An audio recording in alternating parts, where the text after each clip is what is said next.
Well, hello and happy April. It's National Volunteering Month. And so I want to welcome you back to another episode of How They See Us.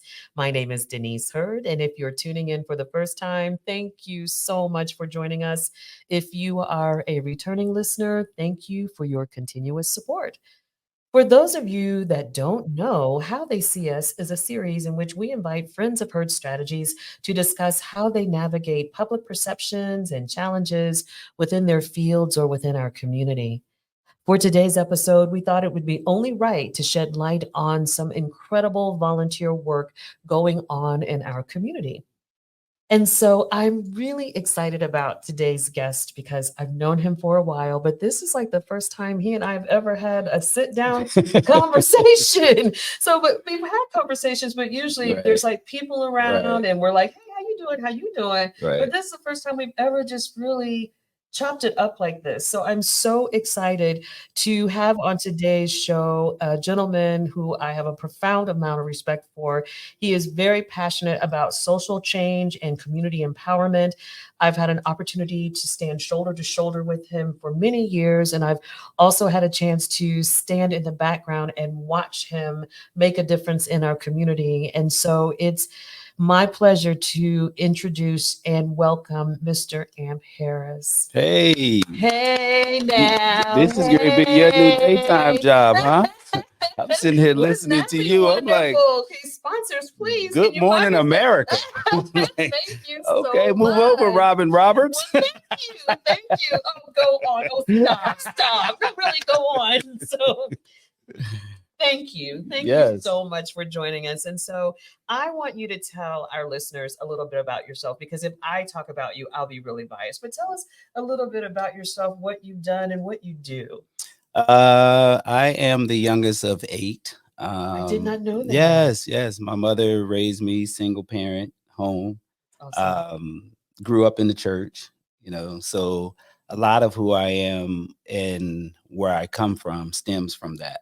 And Awesome. so from that, I started my career at a very young age of like 13.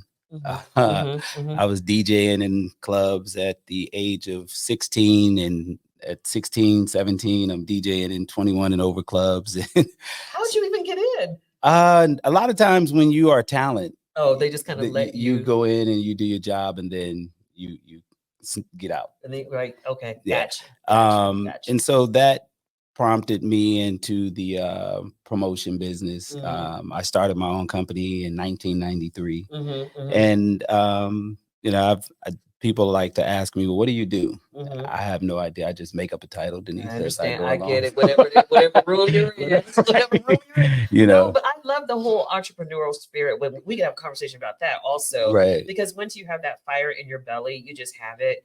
Like, I know I remember in undergraduate, I had a balloon company where I sold balloons on right, Valentine's Day, and I would deliver them on campus, so right. that's awesome how you were able to have that fire and tap into that and carry that throughout your entire life. Yeah, I It's mean, good stuff. it's one of those things where I'm God led, I'm spirit led, Got you. Yeah. in anything that I do. I'm Mhm, not one of those who write out like a 5-year journal or 5-year plan. mhm. I typically don't even write out from event to event what I'm going to do. It's Mhm. literally I wake up, or it's spirit. I get something in my head and say, "This is what you're going to do," And then you just and then God gives just me, order your steps. yes, Order your literally. And steps. so when I'm with corporate people, I Mhm. drive them crazy. Because you're not like, because like I like process. Yes, So I would drive you crazy. So like literally, and I give an analogy of like, there's Dancing with the Stars. right, Anybody can do that. right, You can be taught to dance. right, 1, 2, 3, 4. right, Then there's Soul Train. right, right, Yeah. right. So with Soul Train, it's like 1, 2, 3, 7, Right. And I'm like, back to wait a 2. minute. Like you taught the spin, and Okay. it all comes together. Got And you. Okay. basically, that's who AMP is. Got you. I got you. Well, I want to talk a little bit about your activism. I want to talk a bit about your philanthropy. And I want to ask you what motivated you? I think we've all gone through cycles in our life or periods in our life where we're louder, we're amplified more Mhm. than we are in other times in our life. But you've been consistent. You've been banging this drum your entire life Yeah. about philanthropy, giving back, activism.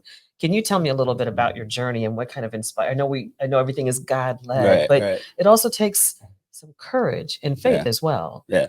As it relates to the philanthropic and some people call me a freedom fighter. I love it. Yeah.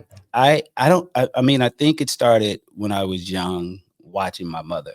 I Mhm. mean, I tell people all the time, I'm around a lot of physically strong people, Mhm. but mentally the strongest person I've ever met in my life is my mother. Mhm. Mhm. When and I'm able to share this story, and I think this is when I was 13, 14. I kind of don't even remember the time frame, but when I was 13, in that age bracket, I watched my stepfather shoot my brother in the head.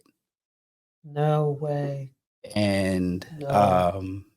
that was a moment, like, even me saying it now, Uh-huh. I used to could not even say that Right. without just like, wait a minute, time out. Right. So fighting through that, I've fought through adversity. Mhm. And I watched my mother, and she taught me a long time ago, because I was angry, Denise, like, I can imagine. because we're taught an eye for an eye. Right. Um, and I was so angry at my mother because she didn't press charges against my stepfather. Wow. And that's a lot for you to witness and experience Right. as a child. Yeah. And that's where the fight in me started. Gotcha. Okay. um the humility in me, and I live by a creed. Like today, like, people will ask me, well, does this bother you, does this bother you? Mhm. Nothing bothers me, Mhm. because Mhm. when you've seen something like that, Mhm. you can Mhm. deal with You anything. can do right. Right. And so, what I was in that when that happened, I wanted my mother to press charges, because Mhm. that's the way we're wired. Wired. Right. Yes. Right. She sat me down and almost had like a nervous breakdown, because I'd stopped speaking to my mother. We had a really weird relationship, Wow. but my mother's always been my rock. Mhm. But Mhm. she stood steadfast Mhm. in her faith and in her Bible. And when Mhm. it was time, she said, "My God doesn't teach me an eye for an eye." That's amazing. And that just rocked my world. Mhm. Mhm. So every time I looked at the opportunity to serve, Mhm. to Mhm. give back, Mhm. Mhm. I think about what she sacrificed, Right. walking in the snow, to get to work, Mhm. catching the bus, Mhm. Mhm. Mhm. raising 8 kids, Mhm. Mhm. um, and never ever wavering. When it's time to give back to the church, Mhm. she was always, whether it's cooking, giving Mhm. her 10%. Mhm. Mhm. She always did that. The neighborhood, she was always that person. So at that point, I really it kind of changed my whole perspective on life. That makes sense though. So that had a really, really big impact on you and it's kind of shaped you and molded Completely. you as a young man into your adulthood. And I didn't realize that's what it was. So a Mhm. lot of people that I interact with, they're like, you have this joyful disposition. And I'm like, well, if you've been through what I've been through, Right. and the Bible teaches you, in order to get something out of something, you have to go through the fire. Right. Right. You can't go halfway through, Right. which is what most of us do. Right. That's very true. Like, if Very it's true. 100 yards on a football field, we run 99 Mhm. Mhm. and then say, I'm good, Mhm. because that last yard is the toughest. Right. I always say you have to go through it to get to it. That's it. So I say that every day, whenever, especially when life gets difficult, Yeah. that we have to go through it and go to it. And I think that's why giving back and fueling others, feeding others, it feeds you It, also. It feeds your soul. absolutely. Feeds your soul. Yes. So one thing we talked about before, just so you all know, before we started talking here, we'd been talking. And one of the things I said to Amp is that I've watched him over the years, and he's very involved in the community, very involved with a lot of high profile individuals, a lot of names that our listeners would be familiar with. But the one thing I noticed about your engagement with them is that they too have a level of service that they do within the communities in which they are living and breathing and working. And I teased you saying it seemed like it's almost a requirement that if you're going to Right, be you aligned did. with AMP, you better build in some Right, give back to right. it. And so, can you tell me that journey also? And because I know, like, I know for us as Herd Strategies, we're very selective about the clients that we work with. There's a certain, we always require clients that are giving back or making a difference in the Mhm. communities where they are existing. And so I value and appreciate that and make it almost a requirement when we're fielding clients. When you look at clients and looking at those who you align yourself with for the work that you how do you ever have to convince them, or do you, or is it it just seems like it's a given. No, I mean, it appears to be a given Mhm. because I think a lot of them tell me, that's my personality. Mhm. Mhm. Because again, you offline we talked about Mhm. a lot of people don't know what they don't know. Right. So when you are blessed and put in a position of favor, Mhm. again, I go back to my mother. Right. She's always instilled in me, to whom much is given, Which is there it required. is. Mhm. So yes, there is a learning curve that goes along with this professional athlete or this music person, Mhm. that, how much is enough? Right. So if you Right. get a $200 million contract, Mhm. but you become a hermit and Mhm. you are locked in your house because you can't go anywhere, Mhm. Mhm. how much is it enough? Right. Is that enough for you to Mhm. forget where you came from? Mhm. Mhm. Is that Mhm. enough for you to feel like you are more superior than the next person standing next to you? Mhm. Mhm. And so I I lead by example. And the Mhm. one thing that most people don't know about any of the people that I deal with, I don't ask them for anything. I don't ask them for their money. Mhm. I don't even ask them for their time. I Mhm. just show them. Mhm. Now, you can come Mhm. if I say Denise is this outstanding basketball player and she's made it. Mhm. Okay, that's cool. Mhm. But let's go show that other little black girl, that other Mhm. little black boy, Mhm. that you too can make it You come can. in. And I don't want you to tell me about how you became that great basketball player. Mhm. I Mhm. want you to tell me, how did you make it in life to get there? Mhm. Mhm. Which means that you had to go through sacrifices. Right. You had to put yourself out there, because these kids today, Mhm. they don't know. They just see the glitz and the glamour Right, of what right. you They don't see do. the hard They work don't see, behind it. no, Not no, at all. no. Not at all. And they don't, these kids don't have stick with itness. So Yeah. Oh what I yeah. did was I would always tell them, guys, listen, just give me your name, Mhm. because to the average person, Mhm. that's worth way more than money. Mhm. Mhm. So you being there, Mhm. your physical presence, if it's Mhm. 5-10 minutes, Mhm. that's all I ask. So when I Mhm. get them for 5 or 10 minutes, Then they're Denise, hooked. They're they're in. locked They're in. locked in for life, They're right? Yeah. locked in. Yeah. Yeah. And Yeah. then Yeah. offline, you and I talked about this. I'm a firm believer that there are two different types of people Oh yeah. in the world. Yeah. There are Yeah. service people Yeah. and there are capitalists. I agree. Yeah. Yep. And Yep. so if you can get the service person into a capitalist world Mhm. where they have the money Mhm. Mhm. to impact the service, Mhm. the Mhm. people around them, Right. that's the best of both worlds. Right. Right. It's harder to get somebody who's driven by money to understand the sacrifice of somebody that's less than them, because they forget where they come Where they come. from. Right. That's exactly right. And we That's have a exactly major right. problem with that in our community, Right. that we think, oh, I'm my job title. Defines you, or yes. So now you have Mhm. a lot more people. I tell people, I'm driven by my posture, not my position. Mhm. Mhm. Mhm. But it takes a lot of people a long time to understand that That's if and they get ever get it. right. That's a, you took the words right out of my mouth. No, that's very true. And I'm at a point now where when I look at giving and volunteering and service, that I took treasures out of the equation. People Yes, give your time, your talent, your treasure. You know what? We need to get out of the business of writing a check, because the check doesn't solve it it. does It does nothing. not solve it. But me standing shoulder to shoulder with you and young people seeing me, that's what makes a difference. Me sitting down and having a conversation with someone, that makes a difference. I can't write a check to solve a Right. problem. That's a Band-Aid. Images matter. It really, really does. They It really really do. matters. Really, really do. I want to talk to you. I want to shift gears a little bit because one of the things that I've noticed about your service and the work that you do is that it's very, very community centric. And it's very, very grassroots focused. I mean, we have our large organizations. I won't name names because I love all of them, so I don't want to say that they don't bring value. But I think sometimes, particularly in Black communities, we have a lot of organizations that need support, that need our service, that are formed in somebody's living room or around someone's kitchen table.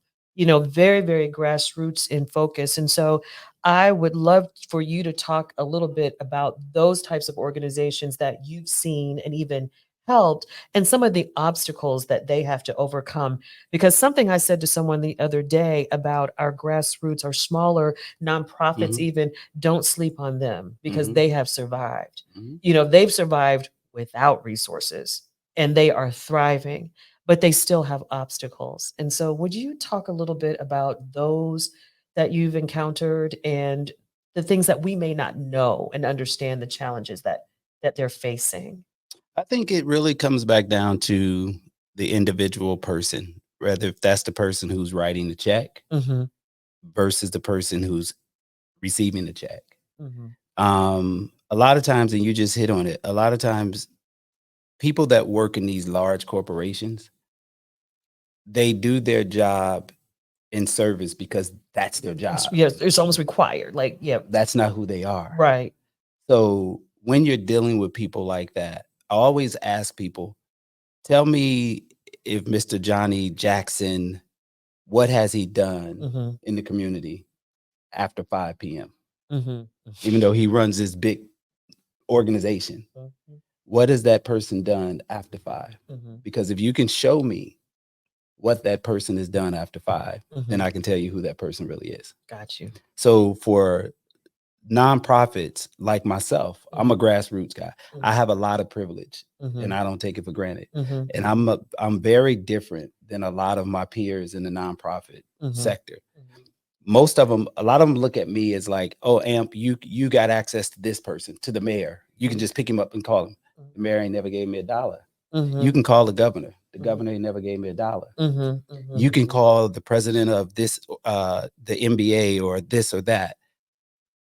I can, but anytime I call those individuals, it's for the community. Right. Not for yourself. It's not for me. Not for yourself. So right. I know there are levels to grassroots nonprofits. They don't get the respect now that they used to. Why is that? Again, it's two different types of people. I think the capitalists have become more aggressive. Capitalists are running nonprofits and they run it like a Fortune 500 company, and you can't. So now big corporations, they don't care about the little nonprofit organization because the nonprofit doesn't have a microphone as big as the big, and they're chosen. These corporations, I deal with it, and I'm quick to tell them, you deal with the same 15 people. I don't care what the situation is. I tell them the All-Star weekend, y'all deal with the same 15 people. If there's a fire in the neighborhood, y'all call the same 15 people. If they need to go, if somebody needs, is there a car wash on the corner? The same 15 people are coming. Right. So at some point, until you get out of your comfort zone, because a lot of them, Denise, are comfortable. We have to make them comfortable being uncomfortable. That's very true. And until that happens, absolutely, they're going to look past that little grassroots 501c3 nonprofit organization because they don't know them, and that person may not come in with a suit on. Right. Grassroots people don't wear suits. Right. They dress like AMP. Right. But we're the ones on the front line doing the grunt work. We're doing the heavy lifting. So they don't get the same respect. Yeah. And until we start looking at people, I tell people all the time, I'm not going to judge you by what you say. I'm going to judge you by what you do or don't do. And that's where small nonprofits get the bad end of it. I agree with that. I also say that organizations now have got to quit trying to do things according to their rules Mhm. and their guidelines, because you are trying to fit a square peg in a round It doesn't work. hole.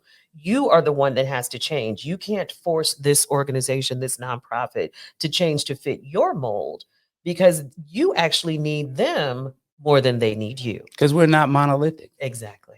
You know, Exactly. so you can't put Exactly. everybody in the same box and No. make everybody go. Like with me, with my nonprofit, like if I'm doing something in the community, I never ask the family to fill out A 5. form. How you Fill gonna out give a me? You want form. me? You want to service me, but I got to give you my child's social security number and Right. last four? Right. No, Right. Right. absolutely. So that's Mhm. another part of it. Right. Until we get past that, either you want to be in service and help. Again, Mhm. you can't be both. Right. You Right. can't be a capitalist and because the capitalist is no. I'm going to make sure that you're required to do Right. this, You this, following this. this guideline, this What? bill, this, yes, it's very It's black already and white. Right. bad that I Right. got to stand here. And ask you for help. Girl, because I You. came I off of hear you. government cheese. But that was good cheese though. Like It was don't just dog the hard. government You cheese. Now, just that made just good listen. macaroni. Now the peanut butter was suspect, but You the better cheese had was to do your fire. crew to get you. But it made good To, grilled cheese sandwiches. they And did. people that are you Took you about 13 minutes to yeah, it for was it to hard melt. to cut. Yeah, it was hard. And then the heat had to be on held to make it melt, but it was good cheese. It was good cheese. So, but I get it. I get it. Oh, it took me back to a time. So, but let me ask you something, because the one thing I do not like excuses. My one of my I have many Deniseisms that I use every day, and one of them is either you're going to talk about it or be about it. Otherwise, you're just a bobblehead because you're just going from side to side. And so you hear people saying all the time, I want to help, I want to get involved, I want to serve, blah blah blah. But they're like, but I just don't know where. And I just that I think that is so lame, in all honesty. And so, but there are people that don't know where and how. And so, can you offer can you offer some pearls of wisdom, or just a little bit of advice on how to get started? You know, To serve or to volunteer. I think that we'd be remiss if we didn't touch on that a little bit, even though I think that you could just pick any organization and make a phone call. But I'm one to, like I tell people all, I'm guided by my spirit, and with me, I'm looked at differently from a really weird lens, perspective wise, because again, people think because of the assets that I have in the relationship that it's just automatic, and it's not. They Right, don't have right. a clue. No, thank you for saying that, because it's not automatic. There is work that goes into volunteer and service. You don't just snap your fingers and make a difference. And so I do think it's important that you do stress that it's not an overnight sensation, And it's not easy. Not at all, because it takes a lot of trust. Well, it takes a lot of trust and a discipline. And, when people, some people volunteer because if I say, for example, Ann Paris and Mike Epps, oh, I want to volunteer because they want to go see Mike Epps. Right. And I'm very clear of that. Right. That entertainment thing, I use it to my benefit. Because I call all of my celebrity friends, I call them magnets. That's because that's what this, because that's people exactly come to see what them. they are. People come to see That's them. my magnet. And I'm very clear. So a lot of times you'll hear me doing events and it'll say Ann Paris and this person, Ann Paris and that person. I know what I'm gaining because from that person brings the people. That person. And so when it comes to volunteering, I always tell people, like, it's easy now because social media, there are no excuses. I agree. Like I did an event on social media where I wanted to, and it just spurred a moment. I wanted to adopt 10 inner city kids from single parent homes, because that's where I come from. From the inner city, that's where I come from. But then there was a little caveat that I needed this kid to have a 3.2 GPA or better, because I believe you have to be willing to put in some skin something in the game. Yes. Right. Skin in the game. Because if I just give you something for nothing, that's what. So volunteering, people were calling me, and I laid it out. I did a video and everything. It's on my social media. And the people were like, well, where do I go? I'm like, did you not hear and Like, see the video?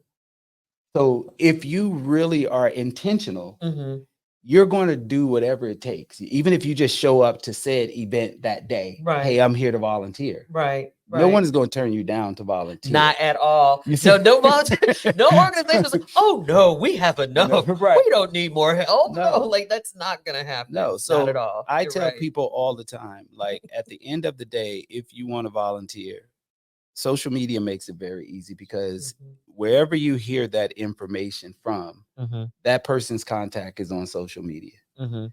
It's really, is that really what you want to do? Is Yeah. it say you know it's sexy, Denise, to say I'm volunteering for the NBA All-Star Well, weekend? yeah, everybody like because you get the Yes, gear, like and the then you after get to game. Yeah. they give you this elaborate, pretty little logo. You get to post on your social media. I'm Right. so thankful that I'm. Right. Right. Right. Right. But if I say to you, hey, I need you next week to Mhm. volunteer Mhm. on 30th and Post Road to pick Mhm. up cans. Mhm.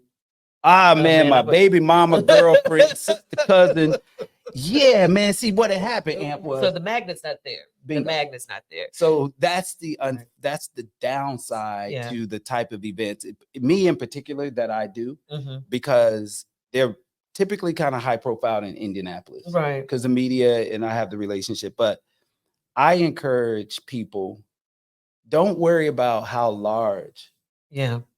it is of what it is that you want to provide. Don't be Amp. You Right. know, for Be my you. event, like for Christmas, Oh yes, the yeah, we were going to I talk about that, but the 5 at the track you gave yes, out like but I adopt 1,000 kids. But you take one, right. you did your service. Right. And you pointed out something, you said something that I think is really important. And you've been saying it's been the common theme in this whole conversation. You know, like the kids say, do you, Mhm. do you? That's where volunteerism is concerned, is really focused around what drives you? Where is your passion? You know, and so I think that to those individuals that are listening or sharing this or, you know, are engaging with individuals trying to figure out where should I go, what should I do, start at home. Mhm. You know, where are your values? What motivates you? What's your passion? And so that's where you start. That's where you're able to find that lane to donate your time and your talent, because not only are you feeding someone, you're also being fed, Oh, because there's a absolutely. level of reciprocity Mhm. that goes into volunteering, Absolutely. because no one wants to volunteer with something that you don't enjoy, Right. because then you won't go You back. won't go back. And volunteering should be in perpetuity. It should be ongoing. It should be continuous. And so if you know that, you know, I know my dad for a long time, he read to kids because my dad loved to read. Right, right. And so, of course, my sister and I were like, Dad, we don't need you to read to us now. Right, We're good. We right, can read on right, our own. Like, right. I'm not going to be a girl, you know. But so he would go out and read, and that gave him such joy to Mhm. read and see the reaction from the kids that he was reading to, that he was a longtime volunteer, you know, doing that. So I just think that's so important. We just have a couple of minutes left, and I know Okay. that we could have this conversation Yeah. forever and ever and ever. And so, but the team is telling me like, hey, you need to start, you know, winding this down. But I do have a question, because, you know, we talk about volunteering, but it's really about the future. Yeah. You know, it's really about thinking about generations to come. It's thinking about our community in years to come. And so I want to ask you, what are your hopes with respect to volunteerism and even activism for the future? Where do you hope to see this move to or evolve to? I like to go back to Martin Luther King era, Mm, mhm. and that was volunteering.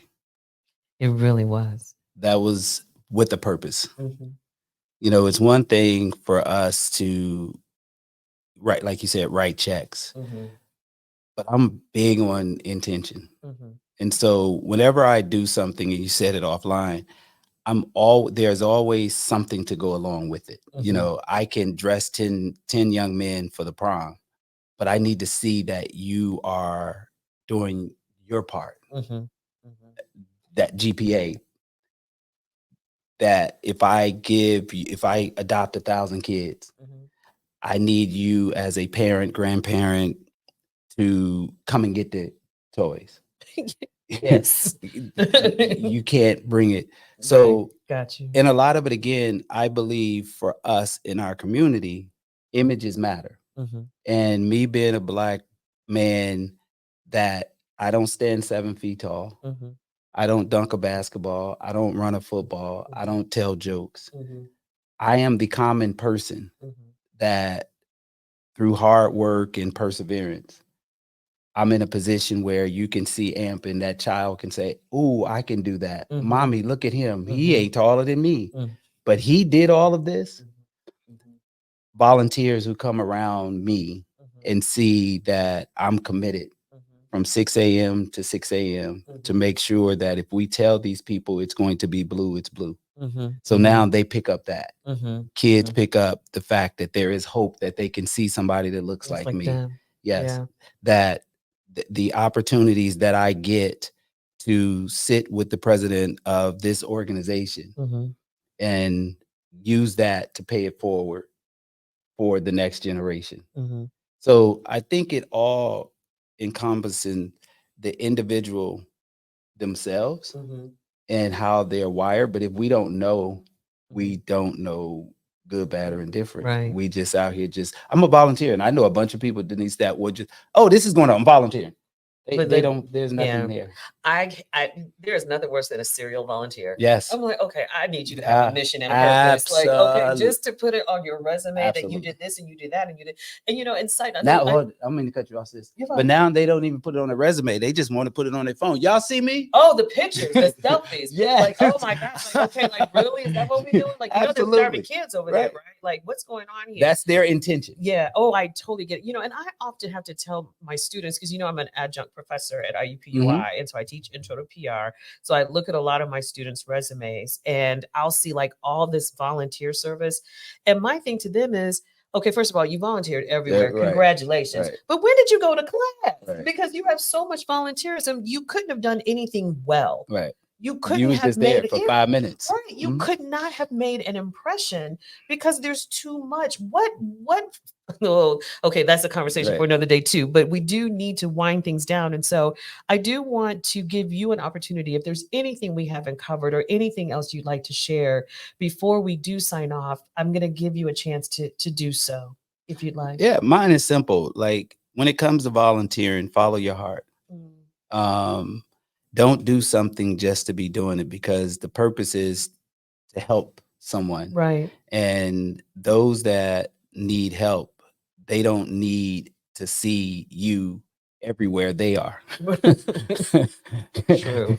So, True. I believe that in our community, images matter. I'm a Mhm. firm believer in that. And to Mhm. whom much is given, much is required. If Mhm. you have it, yeah, you can write a check, but write a check to somebody that you know is really doing the work. Right. I don't, you'll very seldom ever see AMP Foundation soliciting funds. Not that there's anything wrong with that, Mhm. Mhm. but you're going to know if I'm doing something that it's with intention. Mhm. The Mhm. people that are around me are typically the same people Mhm. that are working with me. Mhm. And our purpose is, my foundation doesn't specifically focus on one thing. Mhm. Mine focuses on, if there is a need, Mhm. it hits my spirit or I see it. Mhm. Mhm. I write checks, Denise, for people who have lost furniture in Mhm. fires. Mhm. I write checks to families, teachers, to help buy. School Yeah. supply. So, Right. But there's a need. It's all oh yes, need based. It's yes, need. What is the yes, need? And I think that's what you see yourself fulfilling. Like, you have been able to take what your needs were as a child growing up in the world that you lived in. And as an adult, you've been able to not lose sight of those needs and understand that those needs still exist and be the solution for addressing those needs. And so it's yes. almost like you came full circle. And I'm still not, the circle ain't completed, Mm. because there's a lot of hope that still is That out makes there. sense. You know That what I makes mean? And so sense. one day I feel like I'm close to 10, I'm 9, then I'm like right We're back to back, we're 2. good, back. Then I got to start all over. Like, I'm So, like, oh man. so at the end of the day, I wish everything that I do is just to give people hope.